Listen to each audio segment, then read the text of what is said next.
Você já teve experiência de remover injetores e perceber que a ponta do injetor, a ponteira está muito carbonizada e você não sabe a origem dessa carbonização que leva à autodestruição do injetor? Então assista esse vídeo até o final.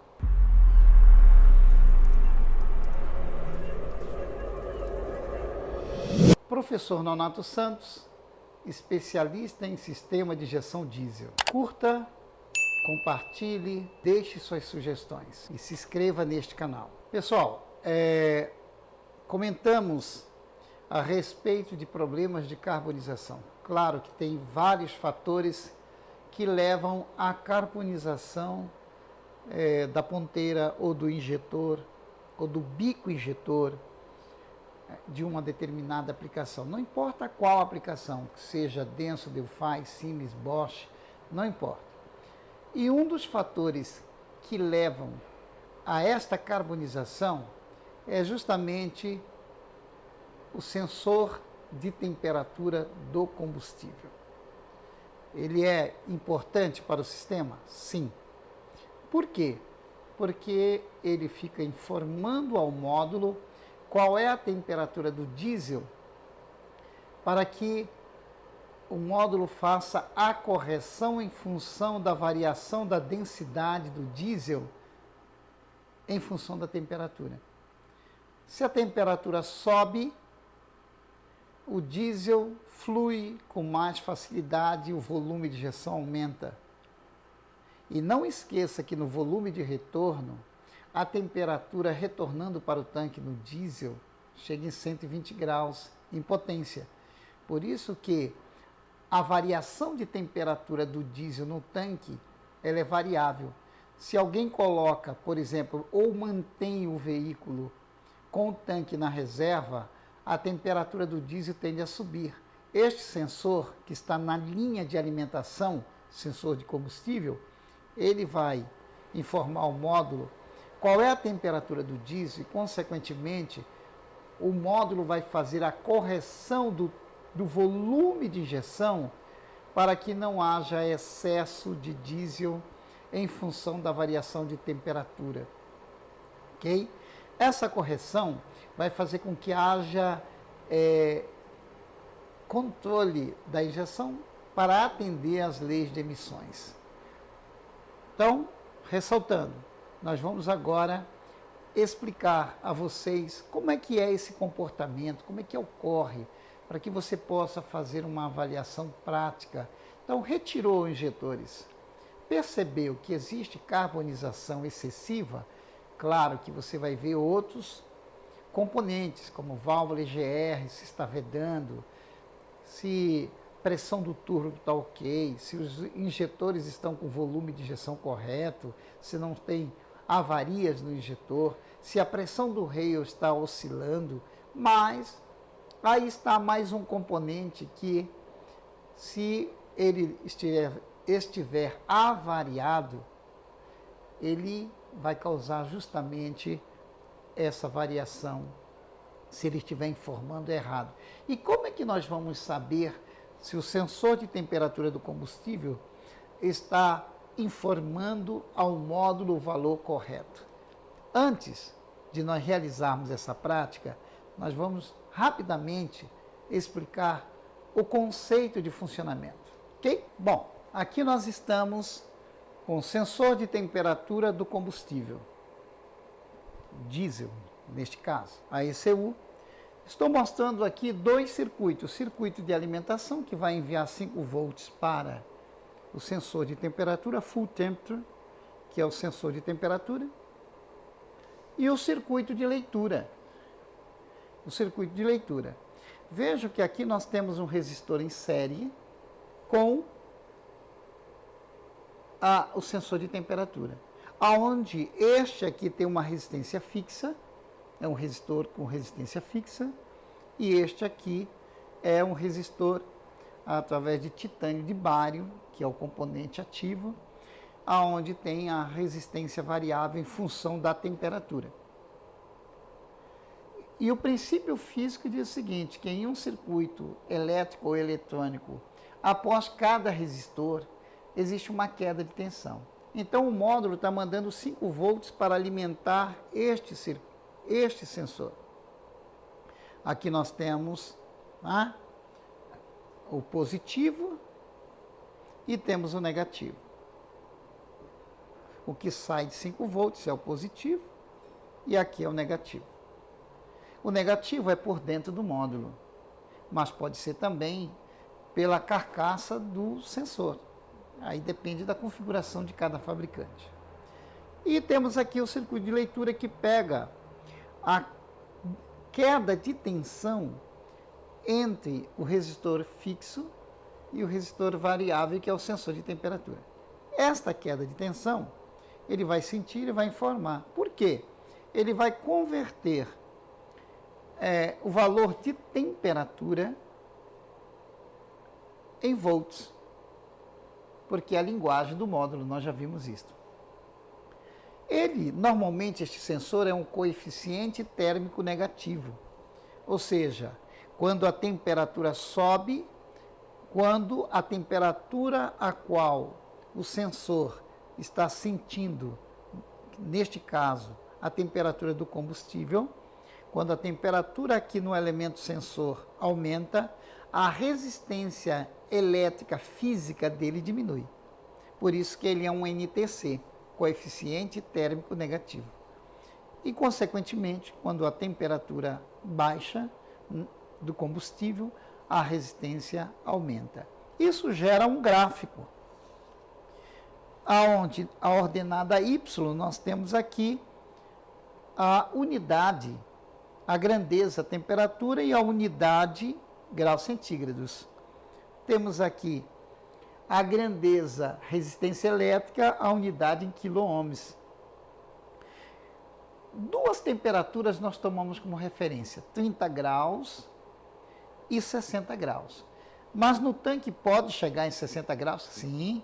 Lembre-se que no começo desta dica técnica nós chamamos a atenção da importância do sensor e do sensor de temperatura do combustível, informando ao módulo que esta temperatura no tanque do combustível se aquece pela temperatura de retorno na linha de alta. Devido à alta pressão de injeção, o diesel que retorna para o tanque aquece muito, chegando nos valores que nós já comentamos de 120 graus centígrados. Ora, então, o módulo precisa saber desta variação. Este sensor, ele pode estar na bomba, ele pode estar no filtro, ou pode estar na linha de retorno, lá para saber a temperatura de retorno. Quando ele está na linha de alimentação, é justamente para informar qual é a temperatura do diesel que vai entrar na bomba de alta. E aí ele, por esta temperatura, fazer a correção. Como isso acontece?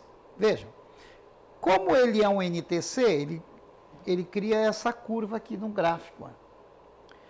Colocamos aqui, o sensor vai de menos 40 a 140 graus centígrados. É a faixa, é o range de aplicação dele. Pode ser menos 20 até 120, depende. Neste caso, como a temperatura no tanque de retorno pode chegar até 120 graus centígrados, então ele tem uma escala que suporta essa leitura, que é 140. Muito bem. Ora, como ele é um NTC, quando a temperatura do combustível for 30 graus centígrados, passando pelo elemento sensor, a resistência dele vai estar em torno de aproximadamente em torno de 202,10 quiloohms, dependendo da aplicação, nós vamos ver aqui.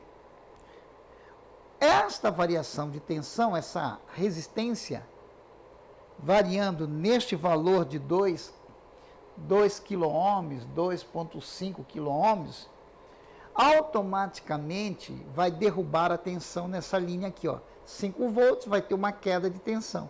E essa queda de tensão vai chegar para o módulo. Qual é o valor da queda de tensão que chega? Quando for 30 graus centígrados, a resistência elétrica medida aqui, ou seja, a resistência elétrica muda e a tensão aqui, neste ponto, entre positivo e negativo, tem que estar em 2,8 a 3,6. E quando tiverem 60 graus centígrados, a resistência vai ser menor, automaticamente você tem um valor de tensão a 60 graus de 0,8 a 1,6 volts. Lembre-se que o módulo ele reconhece volts. Se este sensor ele avariar e começar a indicar que a temperatura do combustível é errado para o módulo não vai fazer a correção em função da variação da densidade e não vai conseguir corrigir o volume de injeção. Automaticamente nós vamos ter aí a carbonização, porque todo diesel que não queima na câmara de combustão vira carvão na ponta do bico. E isso concentra calor, estufa a agulha do bico, vira um cogumelo, estufa, né? E danifica o sistema, ok? Então, só para finalizar essa parte teórica, nós vamos para a prática, a variação de tensão versus resistência é tensão convertida, ou seja, temperatura convertida em volts. Essa é a relação. Por quê? Porque a linguagem do módulo...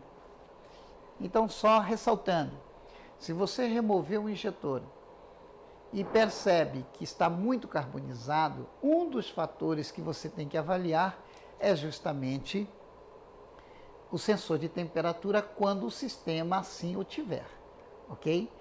Vamos agora nos dirigir para uma rápida medição para poder explicar o que é resistência elétrica em função da temperatura. No procedimento prático, você tem duas formas de avaliar o sensor. O fabricante, ele fornece qual é o valor de resistência elétrica do elemento sensor em função da temperatura. Se você tem no manual do fabricante esta tabela, esta relação, você pode usar. Significa dizer para cada temperatura, valor de temperatura tem um valor de resistência em quiloohms. A outra situação é a que eu passei para vocês.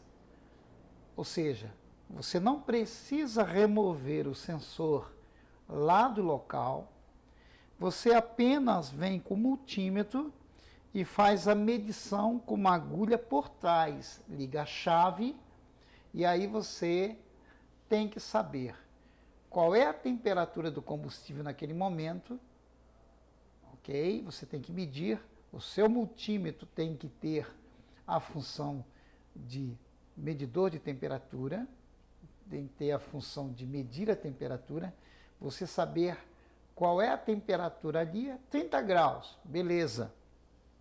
Pode ser com uma pistola laser próximo do sensor, para você ter uma ideia de quanto é que está a temperatura.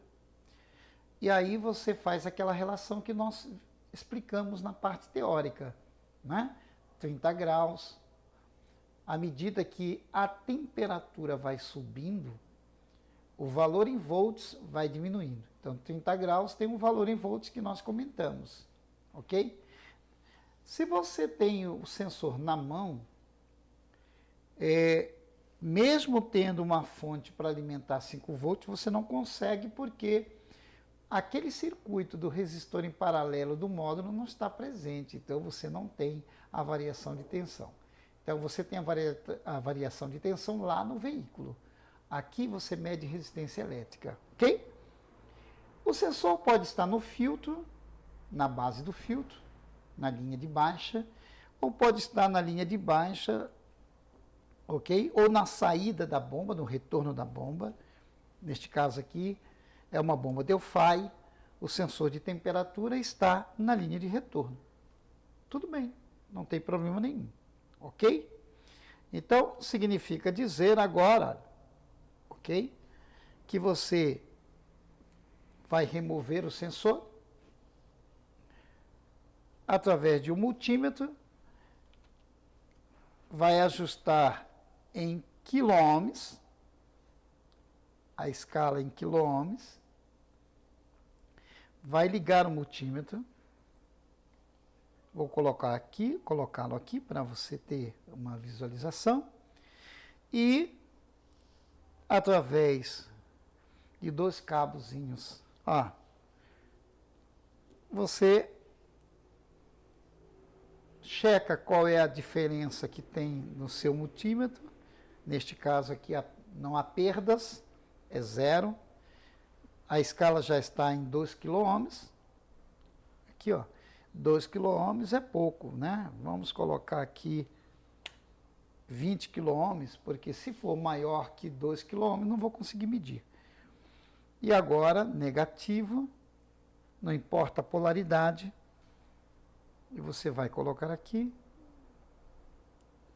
Aí está. O valor de resistência elétrica, aqui deve estar aproximadamente aqui vamos lá, uns 20 graus, 21 graus. Então, você iria olhar na tabela do fabricante de resistência versus temperatura e confirmar. Ok? Se tiver mais frio que isso, olha o que vai acontecer. Olha o que vai acontecer com a resistência. Quando a temperatura diminui, a resistência sobe. Olha só, estou colocando num copo com água aqui. Olha o que vai acontecer. Essa variação de resistência em função da temperatura do líquido é que vai gerar o valor em volts, a queda de tensão. Ele é alimentado com 5 volts e esse valor de resistência. Se esta água está a 7 graus, então na tabelinha lá do fabricante vai dizer a 7 graus qual é o valor de resistência. Se eu tirar aqui e aquecer, ele é um NTC, olha o que vai acontecendo. O calor da minha mão, o módulo está mandando 5 volts, circuito de alimentação está mandando 5 volts. E a queda de tensão em função da variação desta resistência é que vai ser a nossa relação. Então, é desta forma que você avalia um sensor de temperatura. Quais são os parâmetros que você tem que ter nas mãos? Ou resistência, a tabela de resistência versus temperatura, ou medir a tensão, sabendo entre 30 a 60 graus qual é o valor em volts. Então, existem 2 maneiras práticas, simples, de você avaliar um sensor de temperatura, neste caso, de combustível, mas isso é uma regra para qualquer sensor de temperatura. Sensor de temperatura da água, do ar, do óleo, do combustível, do óleo lubrificante do motor, ok? Então, meus amados, é muito simples, ok? Agora você tem aí a forma de como avaliar um sensor de temperatura. E não esqueça, neste caso, como ele é um sensor de temperatura de combustível, se ele estiver avariado, ele vai informar a temperatura do diesel errado, o módulo vai compensar erradamente e isto, com certeza, vai trazer carbonização excessiva na ponta do bico. E você já procurou no motor problema de turbo, intercooler, válvula EGR, os injetores já foram avariados, é o segundo jogo que você coloca e carboniza. E à medida que vai carbonizando, vai fechando os orifícios, concentrando alta temperatura a ponto de estufar e danificar realmente o injetor, ok? Essa dica aí, muito importante para vocês. Não esqueçam de curtir, deixar o comentário e se inscrever neste canal. Até a próxima.